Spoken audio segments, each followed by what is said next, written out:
I'll also be I'll be very brief. I'll speak for less time than my predecessors because they've said all the wonderful things I was going to say. My elder brother and my friend, Your Excellency, Vice President Kalonzo Musyoka, my other elder brother and friend, Honorable Justin Muturi, Honorable Dr. Muhisa Kitui, another one of my elder brothers. That's a bit of being younger than them. I'm looking at all of them. My friend, Wavinya Ndeti, Her Excellency the Governor of Machakos, honorable members of Parliament who are here, Makao Mulu, we work together in civil society, my brother Obadia, my very good friend Ben Mumanyi. I actually forgot to withdraw the request from Honorable Kalonzo Musyoka that this morning we prayed together and forgot about everything. Ndata ile kitu yangu ulikula nilikusamehe, nasema tatafuta ingine. Sitwa. And all of you wonderful people. First of all, thank you so much, Your Excellency, for inviting us. The reason I already accepted when you asked me whether I would come for this lunch is because I'm determined, and I'm going to say it here, I'm determined, like all reasonable people, to start speaking against the nonsense that goes on around this country.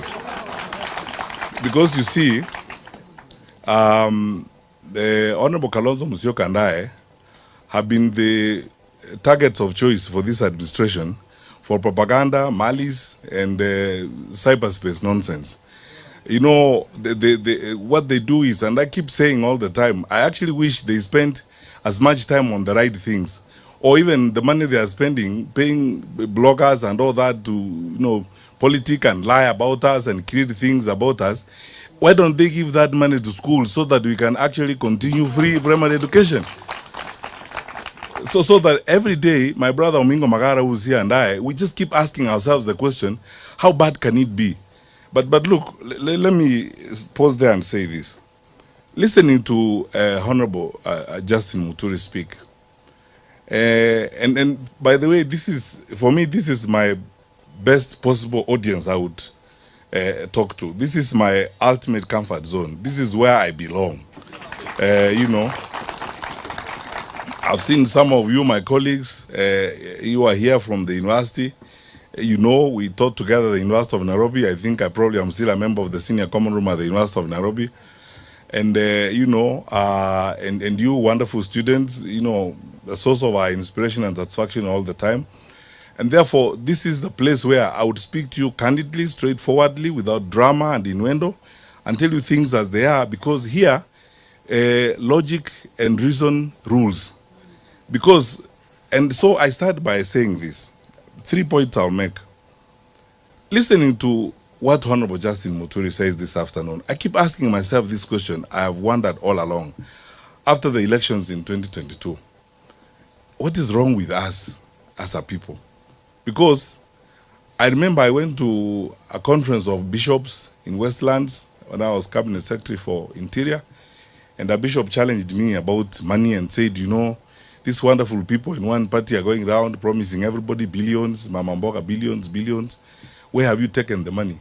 And I told them then, as all of you have proved today, that that is a lie.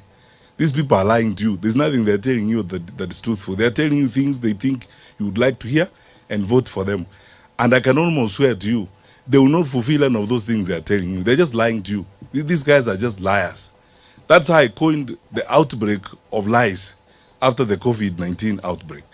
The campaign was characterized by an outbreak of lies, you know, people running around the country lying. And you can see yourselves that we have started season 2. They have started season 2 of those lies.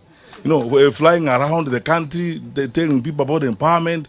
I mean, what do 64 shillings do to anybody? Or 100 shillings? Now they are bamboozling villagers, you know, with helicopters and so on.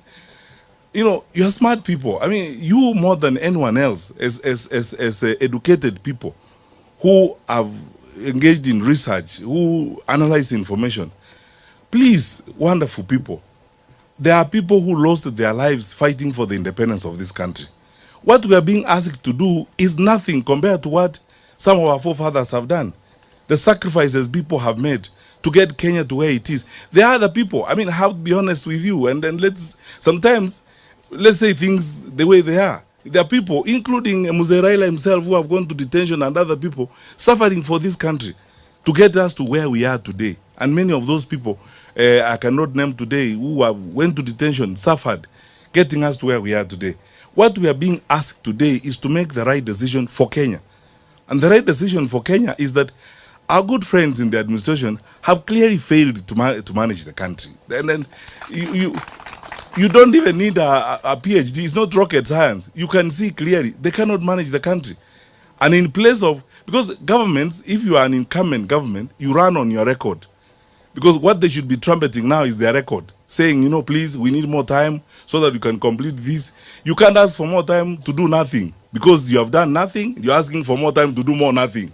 You know, but that is what this is all about. And for you guys who are here, wherever you go, the challenge we have, and that's why I would like to be very direct on this matter, the challenge we have is to talk to fellow Kenyans. Forget about this business of the tribes and regions, I don't know whose turn it is and so on. Look, we are facing a real danger as a country. Look at, I can speak to you as a former Minister of Security. Look at what's going on in Mandera. How? An independent country like this that's supposed to have an infrastructure in place and so on. What is that going on there? Look at what's going on in our cities and so on and so forth. You know, the rate of crime going up, you know, every day and so on.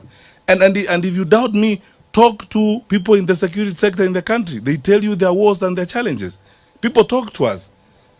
People are even going to whatever extent to look for private opportunities to speak to us. Their woes and their cries and the challenges they're facing, how they're facing all these problems. So I want to ask you this question. Surely, you're all intelligent people. We're all intelligent people as we're here. What are we waiting for? Do we even, Honorable Kalonzo Musyoka, do we actually need to campaign? What do you want us to tell you? You know, President Kibaki used to say, unataka tukuambie nini? What do you want us to tell you? Yeah. Yeah. What do you want us to tell you? Honestly. That describe what? You can see what is going on in the country. And then you see all these dramas that are going on, you know, because the character of people who cannot deliver is clear. They will dramatize everything. They spend all their time on nonsense and the things that they lie. They use excuses every day and so on and so forth. I was in the US when I saw a letter. They have choreographed a letter purportedly from the chairman of the AU addressed to the head of state here to nominate or appoint Kalonzo Musyoka to go and do something in Western. You know, it takes time to pay people to spend time on that kind of nonsense. I mean, for a country that is supposed to be going forward, that's what they are spending time on now. If you look at the amount of money they are spending, those of you who come from Kisii, you know this. 2 months alone, the deputy president and some group of people have gone there 9 times, a record 9 times, supposedly for empowerment. 100 shillings, 64 shillings, you know, hustling villagers, we are empowering you, and so on. I mean, by the way, you don't even need a meeting. When you work, you don't need a meeting. Your work will speak for itself. Amana mnagani? Yeah. Your work will speak for itself. In fact, you will not even need to ask people to re-elect you. People themselves will be saying, let's give these guys another term.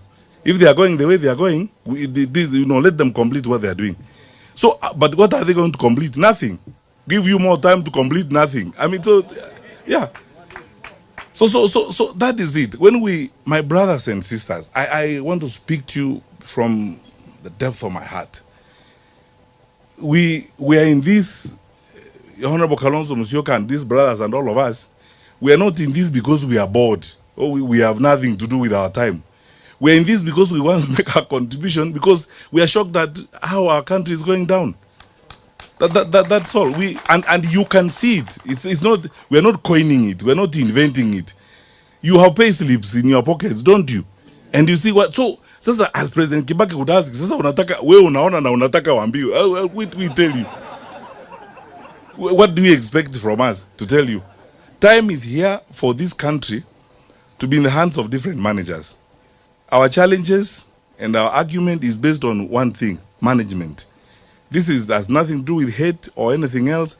And that's why, personally, I don't spend so much time on a lot of innuendos. I would like to focus on solutions. How do we get ourselves out of this? The horrific stories you hear in the education sector that are going on, no one knows that better than you guys. But what we are seeing in the country. I mean, we talk to teachers, we are with teachers, school principals, parents every day, and you keep asking yourself the question, what actually is going on? And so what do you want to hear? All those parents of Kenya, all the teachers of Kenya, wherever you meet the teachers, ask them a simple question: do you want to continue this way? If your answer is no, like mine is, and Kalonzo and everybody's answer is no, then you know what to do. This is a case where I honestly think we shouldn't campaign. Those who should campaign and are spending money on social media, insulting us, creating meetings for us that we don't even know, lying about what Kalonzo has done and are not done, lying about where Matiangi is seated, vis-a-vis Kalonzo's position of sitting. You know, people have nothing to do. Yeah. People spend time on pettiness, you know, and it's small, you know, how did we become so small-minded as a country? That those are the kind of things we spend time on now. And now we are being told about those. Let's go forward and build our country. We have a duty to build our country. And here is my ask of you, wonderful people.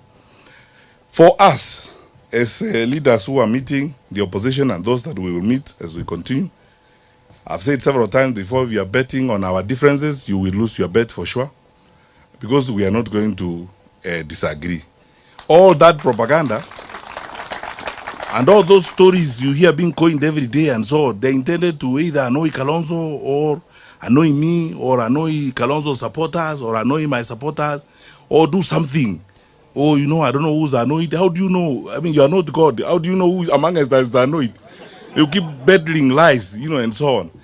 We are determined to make our contribution and make the ultimate sacrifice about how we will save this country and redeem or save this country from the hands of these people. You know, people advise me these days that because I'm saying I'm aspiring for the president, I should change my language a little bit, because I would say some stronger things, because some of the things you see are shocking. Because how a country, I mean, a country of our size, and you know, Kenya, we have everything going for our country. You guys know this more than anything else. I was in the education sector. We have a very educated population, very patriotic people who love their country. Kenyans are very hardworking people. They really want to do good for their country. All they need is trustworthy leadership. You mean what you say what you mean. It's long since we had a government that you could trust. That's all that Kenyans are asking. And because they can't be trusted, we are telling you, trust us. We'll give you our word and we'll keep our word. Trust us. And then we will level with you. Do not verge or hide or hibernate or tell you stories in place of work. And we will not come to you and begin to lie and pretend about things. You know, listen very carefully. There must be linguists in this audience.